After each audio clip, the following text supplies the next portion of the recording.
மூலிகை காப்போம் அன்பர்களுக்கு வணக்கம். நான் கண்ணகி ராஜகோபால். நாம் இன்றைக்கி விலா மரத்தை பற்றி பார்க்கலாம்.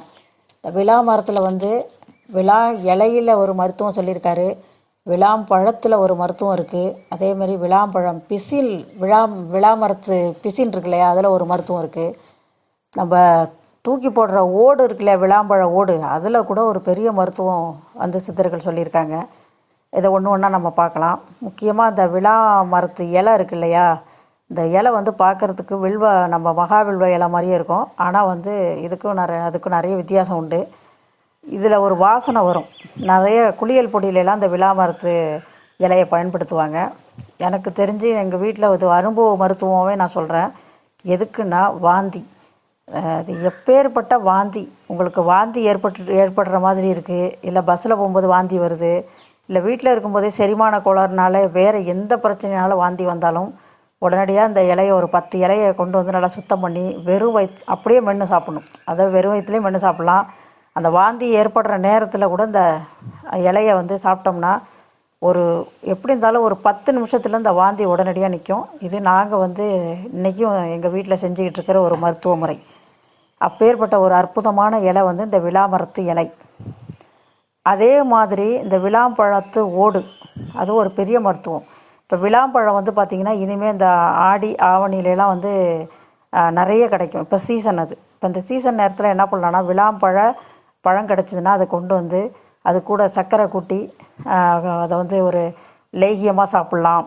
இல்லைன்னா ஒரு என்ன சொல்கிறதுனா, சர்க்கரை போட்டு அது நம்ம சுவைக்காக எப்படி எண்ணெயெல்லாம் சேர்க்குறோமோ எல்லாம் சேர்த்து சாப்பிட்டோம்னா அவ்வளோ அருமையாக இருக்கும். முக்கியமாக இதனால் பித்தம் அதிகமான பித்தம் உங்களுக்கு குறையும். பித்தத்தை சமநிலைப்படுத்தக்கூடிய ஒரு அற்புதமானது, பசியை தூண்டக்கூடியது. இந்த விளாம்பழம் செங்காயாக இருந்துச்சுன்னா அந்த செங்காயை நம்ம உள்ள சதையை எடுத்து மிளகாய் புளி இதெல்லாம் வச்சு துவையல் மாதிரி அரைச்சி சாப்பிட்டோம்னா அதனாலேயும் பல நோய்கள் போகும். அப்புறம் பிசின், அதுவே ஒரு பெரிய மருத்துவம். அது பார்த்திங்கன்னா நிறைய இந்த என்ன சொல்கிறது, தாது புஷ்டி லேகியங்கள்லாம் இதை இந்த விளாம்பழ பிசினை விலா மரத்து பிசினை சேர்ப்பாங்க.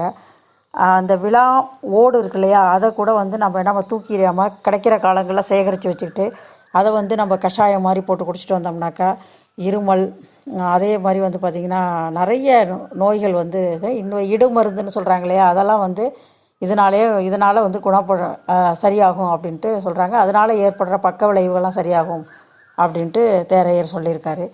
இது மாதிரி நிறைய பலன்களை கொண்டது. இந்த விலா மரத்து பட்டையை கூட நம்ம என்ன பண்ணலான்னா, நசுக்கி கஷாயம் போட்டு குடிச்சிட்டு வந்தோம்னா இதில் என்னென்ன நோயெல்லாம் சரியாகுதுன்னு பார்த்திங்கன்னா, வாயில் நீர் ஊறிக்கிட்டே இருக்கிறது, பசியின்மை, அதிகமான பித்தம், பேதி, சீதபேதி, அதே மாதிரி இன்னும் நிறைய நோய்கள். இது என்ன சொல்கிறதுனா, கிட்டத்தட்ட நம்ம உடம்புல உள்ள பாதி நோய்களை குணப்படுத்தணும் கூட இதை சொல்லலாம் இந்த விலா மரம்.